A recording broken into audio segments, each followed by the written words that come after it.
Bonsoir à tous, bienvenue sur France 24. On ouvre ce journal avec la Chine où la sécurité a été renforcée dans plusieurs grandes villes après des manifestations ce week-end contre la politique zéro Covid mise en place par le gouvernement. Les autorités tentent de canaliser le mouvement de colère. Plusieurs manifestants ont été arrêtés. L'ONU appelle à ne pas détenir arbitrairement. Etanadji. En Ukraine, après ces rumeurs sur un retrait de la centrale nucléaire de Zaporizhzhia, Moscou dément. C'est le président d'Energoatom, la compagnie nationale de production d'énergie nucléaire d'Ukraine, qui avait affirmé dimanche que la Russie préparait son départ de la centrale. Les précisions de notre correspondant à Kiev, Gulliver Krag. Par ailleurs, le président russe a reçu son homologue kazakh ce lundi. Vladimir Poutine et Kassim-Jomart Tokayev ont tenu à afficher leur unité, eux qui étaient plutôt en désaccord sur le conflit en Ukraine. Le président kazakh est attendu à Paris demain.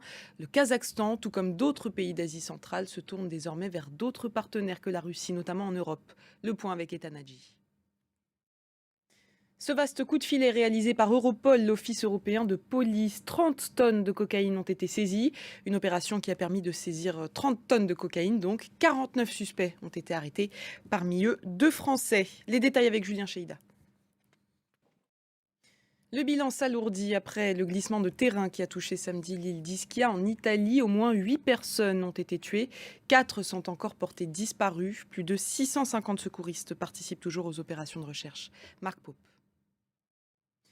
Une date attendue par des millions de personnes. La première phase de la billetterie pour les JO 2024 à Paris s'ouvre ce jeudi.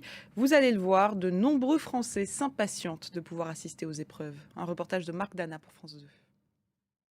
Et avant de terminer ce journal, un peu de Coupe du Monde. On va s'intéresser à la grosse affiche de ce lundi, le match Portugal-Uruguay. Et c'est l'équipe de Cristiano Ronaldo qui l'emporte 2-0 et gagne ainsi son ticket pour les huitièmes de finale.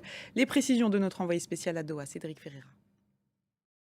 Il y avait 3 autres matchs ce lundi, 3 matchs réjouissants. Le Brésil remporte lui aussi son ticket pour les huitièmes de finale après sa victoire 1-0 contre la Suisse.